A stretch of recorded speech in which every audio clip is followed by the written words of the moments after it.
If you're watching this video thinking it's about time that BX got a bit more love, you're correct.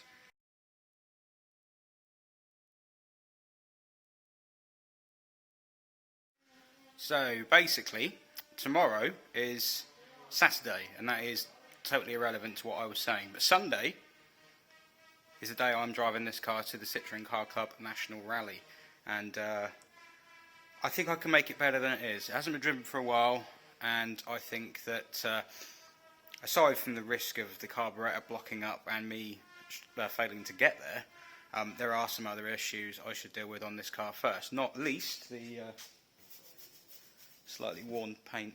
I think it could do with a polish.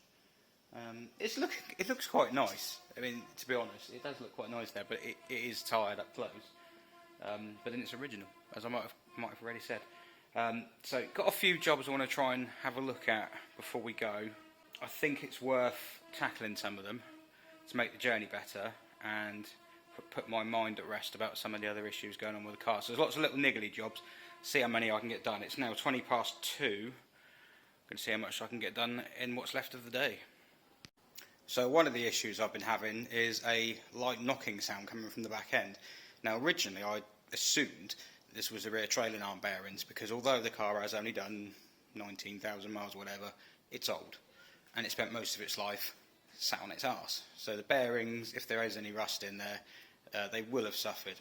Drives quite well though. I mean, it's quite smooth. Wheels are nice and straight. There's no excess negative camber, so unlikely, but possible. But there is another theory I've got on this one. I'll show you the noise. It's probably the best thing to do, and you can think for yourself. So we're behind the BX, and if I grab the tow bar like so, when I fully compress the suspension, you might hear the clonk. That. So as I pull the suspension down, you can't really see it, but the wheel rotates backwards very, very slightly, and in doing so, the noise appears. Now what I'm thinking is that because this car also does that noise repeatedly quite a lot when I'm reversing, I'm wondering if it's the brake pads rattling in the caliper, and the friction of the disc suddenly changing direction is just lifting them slightly.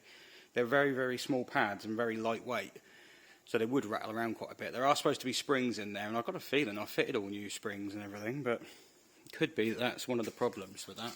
So I'm going to take the back wheels off and look at that. Another issue I want to look for is the knock at the front. Obviously I said I've got issues with clattery suspension. Well, I think I may have found the problem actually. Let's just have a look and see how it's looking. A little bit LHM-y there, but it's not too bad. I think there's a little bit seeping out of that return hose there. They have these hoses, those two hoses there you can see is the strut return and basically a breather. They normally are a bit manky there, to be honest. That's quite normal. But what I did find, here's the track rod end. It's loose again. Right, you see the lock nut at the back here? It's not even tight, and there's a fair bit of play in that. The passenger side, I mean, listen to that. I don't know. So that side is tight, you can see it on that side. The whole thing's moving. But that's bizarre. I think it's a dry CV joint. Track rod end. It's not moving smoothly. So of course if this goes over enough of a bump, that's going to make a noise. So that side's noisy, and this side is, see, that bit's quiet. Not that you can move it as much, but it's loose. Now I tightened that one up not long ago, so it's come loose again. So all I'm going to do differently this time is lean on it. But first I'm going to have to roughly try and set the track and make sure it hasn't changed too much, because it's possible that it has altered the geometry.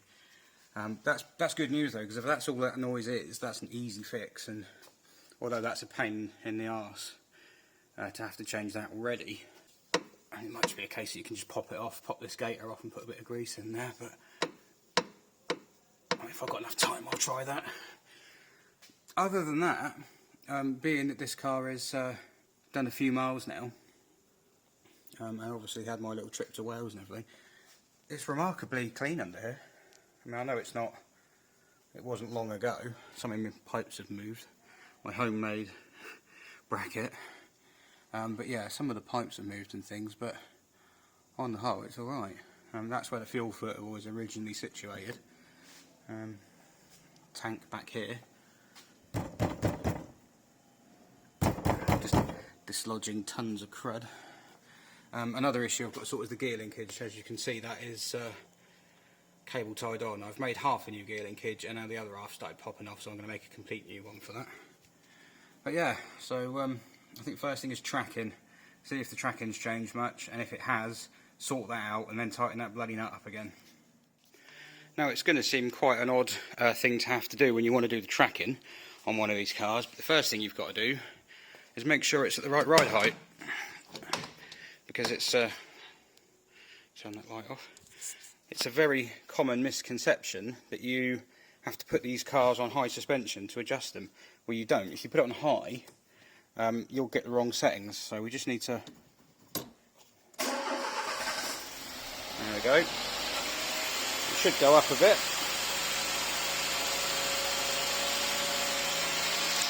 And it's not sunk much anyway. Just pushed on it a bit. There you go.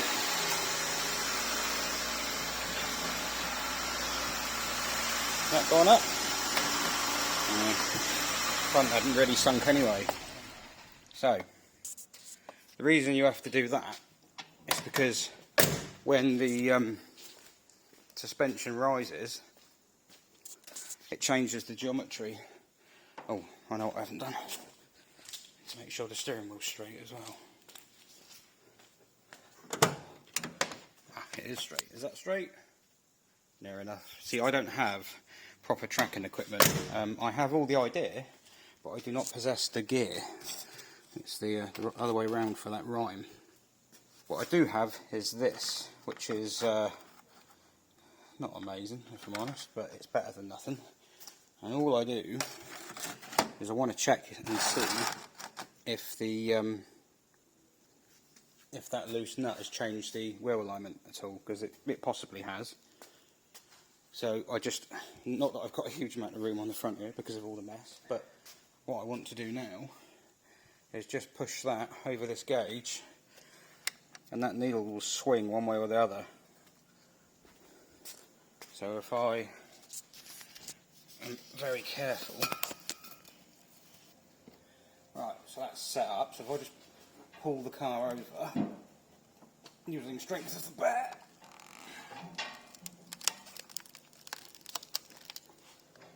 I can't actually go off the end because I will crash, but it didn't move much, did it? A little bit of toe in, that's probably enough. It wouldn't have moved much more than that. Okay, so it's not a million miles out.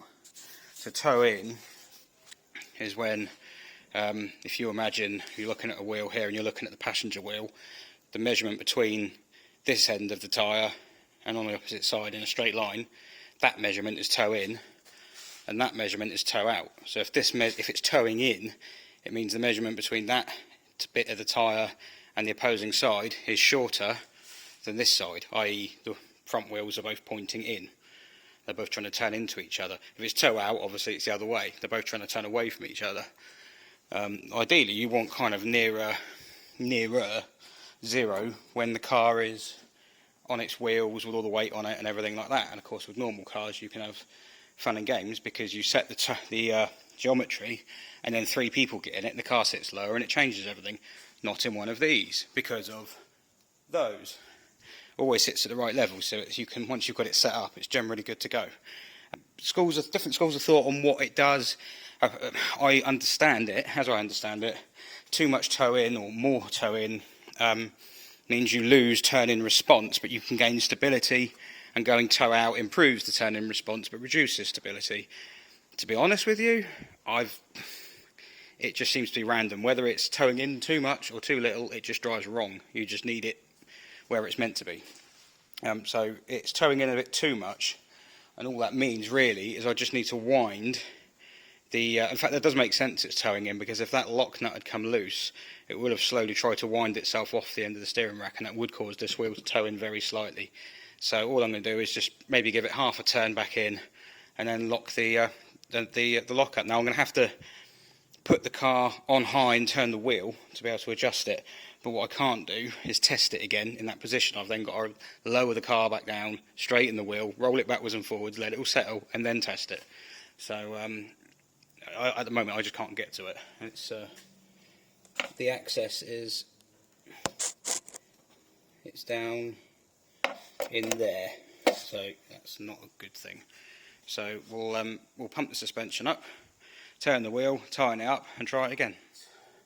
Honestly, it's one of those things, tracking, where, because people don't understand it very much, they just kind of overlook it, but it makes such a big difference to the way a car drives. It really does. So I'm using a 1/2 inch spanner here, because this is actually 13mm, but it's quite worn. So what I've got to do is make sure it's not a left-hand thread. I don't think it is. And yeah, because it was towing in slightly, I just want to bring the backs of the wheels closer together. So it's just me a case of more leverage, just bringing that in, maybe half a turn. That's about half a turn there. That's it. That's literally all I've done. That lock nut has now got a little tighter. So, in fact, I shall, because that's how I have it coming loose, I shall get a bigger spanner than that. I mean, having your steering coming undone isn't really ideal, to be honest, but if that sorts the knockout, I'll be happy. Oh God, that slipped. Alright, we'll now try coming undone. So yeah, it's literally like the equivalent of about half a turn. Can be all it needs. And it wasn't a long way out. The car was driving fine. The knock was worse than the tracking. The tracking was absolutely fine, if I'm honest. So I'm not too worried there. So we shall just come down again. You can see all the repairs here. No filler in it yet. That's all just paint. Just brushed on afterwards just to get the thing on the road. When a certain white Grand Tourer turned up. So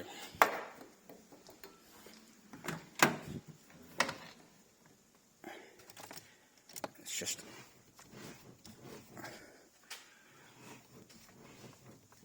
weird with a manual steering BX because there's more turns lock to lock. Now the steering, the suspension won't have settled yet, so I can. What I do is just roll it back and forth. Apologies, you're getting shaken to bits here, but my camera is at home. Didn't actually know I was doing this today. I was running a little bit ahead. So I'm just rolling it back and forth just to let the tyres unwind a little bit. Because obviously the geometry changes when you go up and down. And we'll try again. Can't really see it, but I haven't got a tripod or anything, so deal with it. Let's have a look. There we go. Hasn't even moved. That'll do me. Look at that. Wow. Yeah, it's not as accurate as doing it with a proper four-wheel laser alignment, but you know, you can buy these and do them on your driveway, even if it's just a case of setting it up so you can drive it to the four-wheel laser alignment place. But it's not just going to people who've got the gear. They need to know what they're doing, and a lot of people don't. We had a chap in Southampton who did know what he was doing, and unfortunately he's not doing it anymore. But hope you're doing alright, Nick, if you ever see this. I doubt you will, because why would you? And yeah, he was pretty good. Yeah, having the gear is different to having the know-how, so to find someone who's got both is rare. So I'm happy with that. I think the next thing I'm going to do is pop all the wheels off, just like that, and if I pop all the wheels off, I can see if I can put a bit of grease in this track rod end here. Just pull the boot back and pop a bit of grease in there. Hopefully that will help. I imagine some water's got in there. And then have a look at these rear brakes and see if I just spin the disc around and see if that's what's causing the noise. If it's not, if it's the arm bearing, then it's the arm bearing. You know, I mean, if it needs doing, it needs doing, but it might not. And it would be nice if it didn't. I might also look at see if I can fit my mud flaps. I've got some very rare, brand new old stock accessory mud flaps for this, which I should explain why that's a big deal at a future date. But I don't know if I'll get time to do that today or not. Oh, I might do that. No, I'm not going to have a chance to do the door. It's like an access hole for mice. So yeah, that needs some work. So yeah, I think get it up in the air and get the wheels off. So when you want to jack a BX up, you don't have to do this, but it is a good idea to put it in the higher suspension setting. So a couple of pumps, away she goes. Oh, the rev counter's working. That doesn't happen very often. Right, so down here, excuse the crud, it's dusty in here. Here's your suspension lever. So the bottom you've got low, which basically takes all the fluid out of the suspension cylinders and drops the car to its arse. This is normal ride height, this fat line here, so that's the only one you drive in really. That's just, you know, full normal suspension mode, nice and comfy, maintains ride height itself. Now you can put it in this one here, like so, and the car has raised very slightly. I don't know if you can't see it. Basically it puts a bit more fluid in the cylinders, it lifts the car a little higher, restricts the travel somewhat, but you can use it for clearing obstacles, you know, floods, high objects. Well, to be honest, flood water, I tend to go to the highest one and go slowly, but yeah, you can use it to, you know, go off-roading. This is the maintenance setting, so that's effectively a diagram. That's a picture of the rear arch. Look, I always remember that from when I was a kid. So to put it in this one, you go across. There we go. It's like a little gate inside. Now what's happening now is that's going right up. The stoplight hasn't even come on doing it, so it hasn't even lost pressure. It's still got enough pressure to drive and the brakes to work and everything, even though it was pumping itself right up. So that's a sign of a strong system, so that's good. So that's now in maintenance mode. I shall stop gassing myself out. And now what that's done is it's pumped it right up. So now we are on full ground clearance mode, and in doing so we now have no suspension, none, it's bouncing on the tyres. The reason you do this is because if you don't, the wheels will droop when you jack the car up, and the cylinders will draw in a load of air and then they won't fill back up again. And unless you prat around trying to, I mean, on this ramp, if you do the whole axle at the same time, it might come back up, but yeah, it will. It'll take a little while. Whereas if you do it like this, it'll just land back the way it is now, and you can carry on with your day.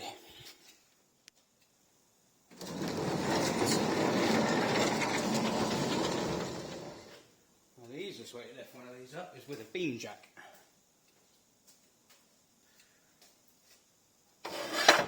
Where's the little doobry Watsits that go in there? Ooh, right.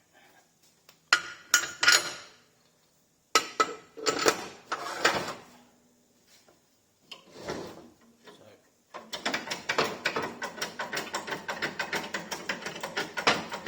5 years later.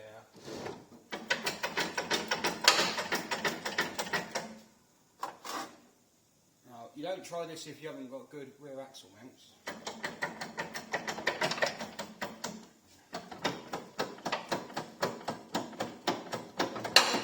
Unfortunately I do.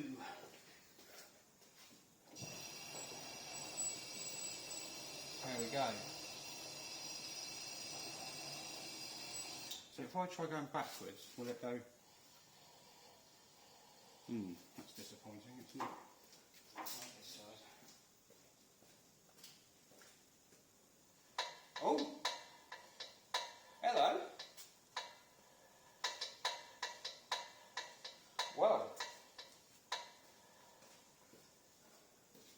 move to the other side. Observe. Going forwards. Fine. Backwards. Oh, that's the noise. That is the noise it's making. So, maybe lazy and buzz it off.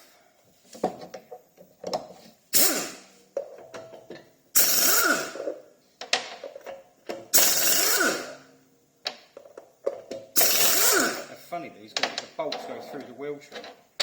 So you can pull the wheel trim off without taking the bolts out before someone pipes up and says it. But you can, but these are 37 years old. I don't fancy risking it, or unless this is the wheel trim I've got, which is from 84. Nope, 83, and it's even got a little dot November, so that wheel trim was made the same month the car was made. There we go. Let's have a looky. Oh.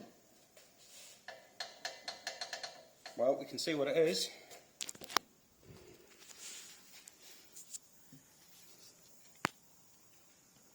So you've got quite a small braking system on this. No handbrake, obviously. It's a twin piston caliper, and the caliper splits in half, so you undo these bolts and it comes apart. But if you look at the pad, which is there, see if I can get it to focus. See it moving? So it's gripping the disc there, and it's moving inside the caliper. So this is a dust cover. So if you take this bolt out here, this bolt also holds the pads in. So remove that, withdraw that bolt. There should be a spring in there, but I think, I mean, it's not. Yeah, it's a bit warped actually. Is that warped? It's definitely running unevenly. I don't know if that's... Yeah, look.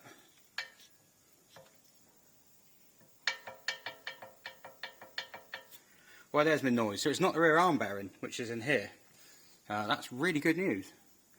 So I'm going to see if I can shut that up. Let's get those pads out. So, yeah, just single 8mm bolt. Now this will come out okay because it's not long since I put it in. But if it was a long time since I put it in, it might not have come out okay. They can be a little bit jammed because the rear brakes on these cars don't do an awful lot. Obviously they actually work off the rear suspension. The rear brakes are powered by the suspension. The front has its own circuit. The back's powered by the suspension. And so it brakes proportionally with load here. Oh no, I pulled the pin out, that's alright. You don't actually have to pull the bolt out because it's got slotted holes on it, so you can just withdraw it. But, well, they're rattling.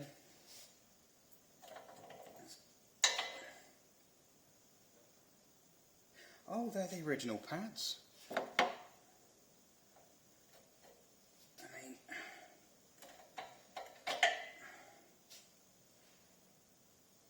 Yeah, well, I say the original pads, they're old. I mean, look, plastic spec Frodo. I mean, look at the meat left on them. So it's possible that this spring, it might just need tweaking a little bit.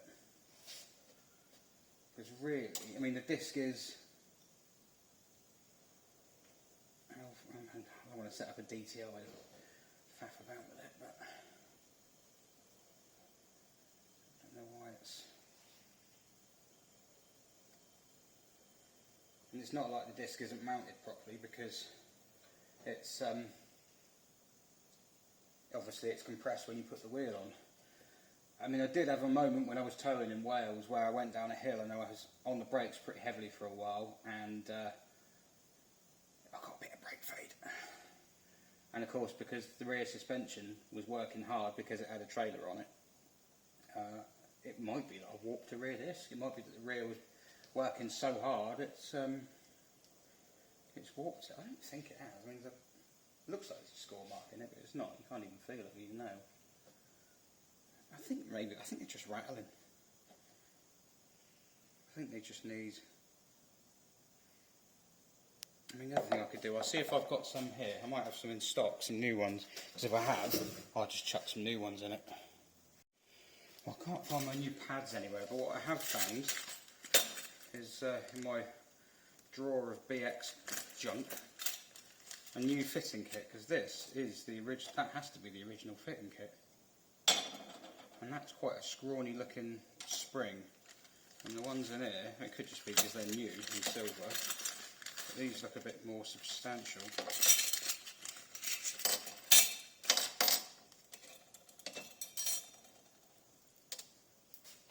Well, that's gone. Success. I think that is. Oh god, yeah. Yeah. That's a bit beefier.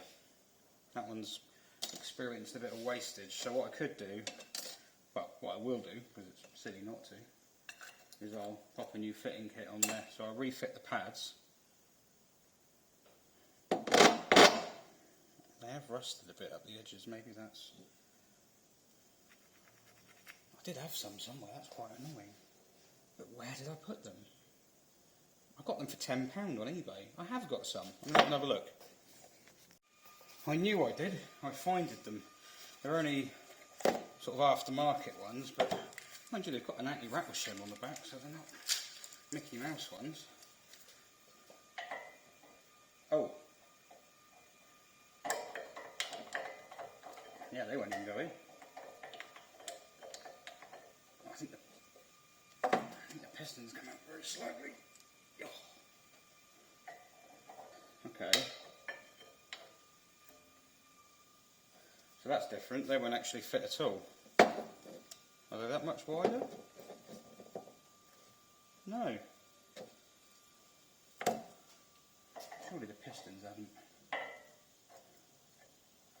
worked their way out. Maybe they have. I don't want to undo it. Basically, to take the caliper apart, you undo these two bolts and you split the caliper in half. But doing that, then you have to bleed the brakes back in. And although it's easy enough, it's just, I don't want to get into it. But those pistons have definitely come out. So I'm going to have to see if I can persuade them back in. It's gentle persuasion. You don't go absolutely hammering at them. Just need to get...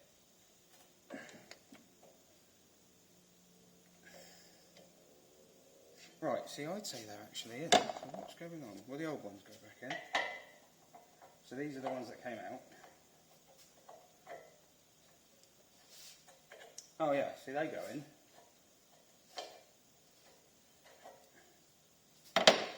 I mean, is there that much difference in the... Oh, there's a fair bit of difference in the thickness. Oh, I hope those pistons aren't just stuck. Well, look. I've got...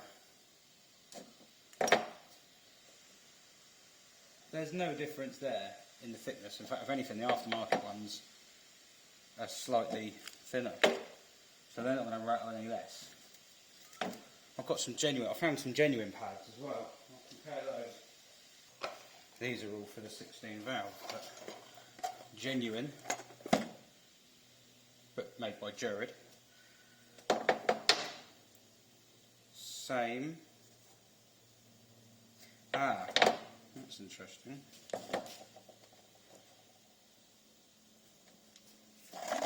Don't know if you'll be able to see it from there. It's like stairs. So those are not going to fit in there, not without pulling those pistons back in. But these normally push straight back in.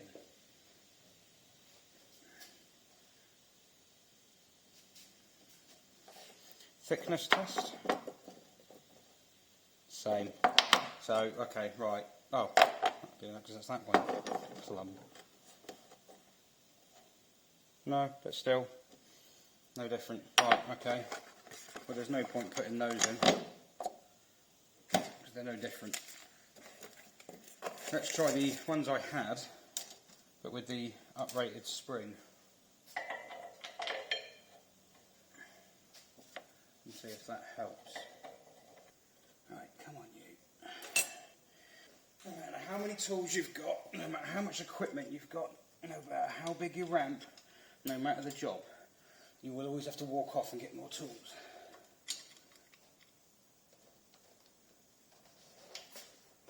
There you go.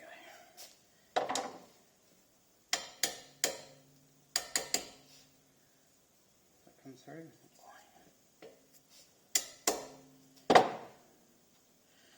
Okay, so that's the new bolt, 2 new washers, a new nut. Just put that on so I know where it is. Now, I don't need, in theory, to do that up, because all that nut does is retain that bolt in the caliper. So, reverse. Oh. That's fixed. Result. Now, I need to put my dust shield on. I might just reuse the original, because why not? Because at the end of the day, it's the original one for the car, and it's perfectly serviceable because they quite often rust away. And these shields are the same as used on Xantias, which I may or may not own some more of. And it's also the same as I think on probably even a C5. The SM has a similar arrangement to this, so it might even be the same as that. So, and I have other BXs which will be needing the attention.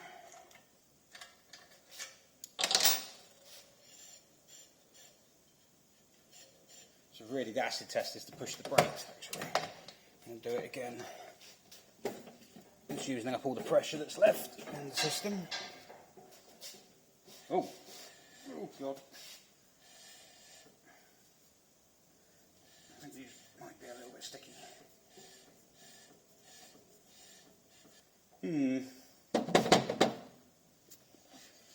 I think that caliper might need rebuilding.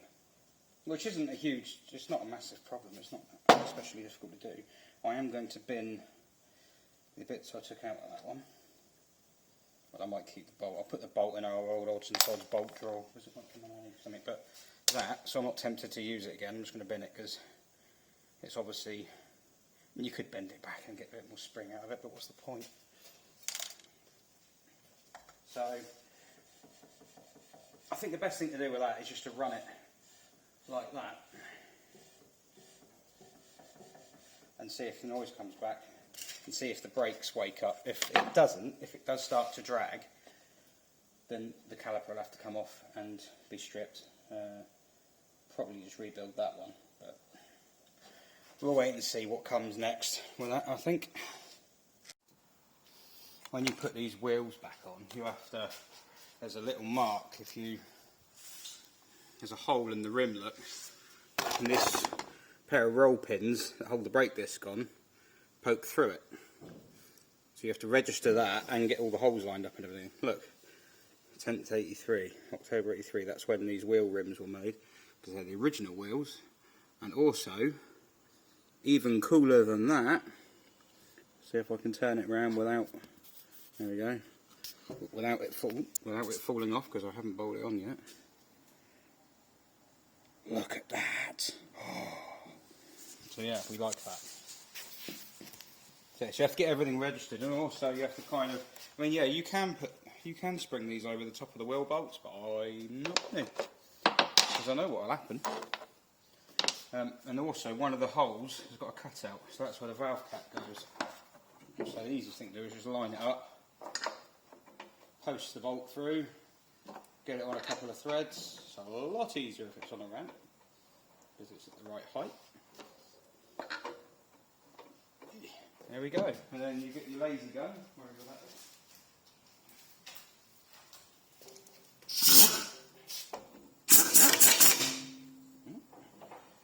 button? Oh, it is, okay.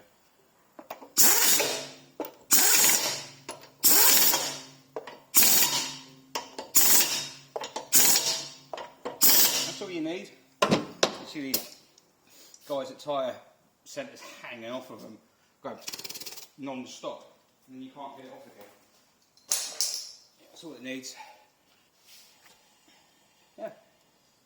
And that's about the size of it.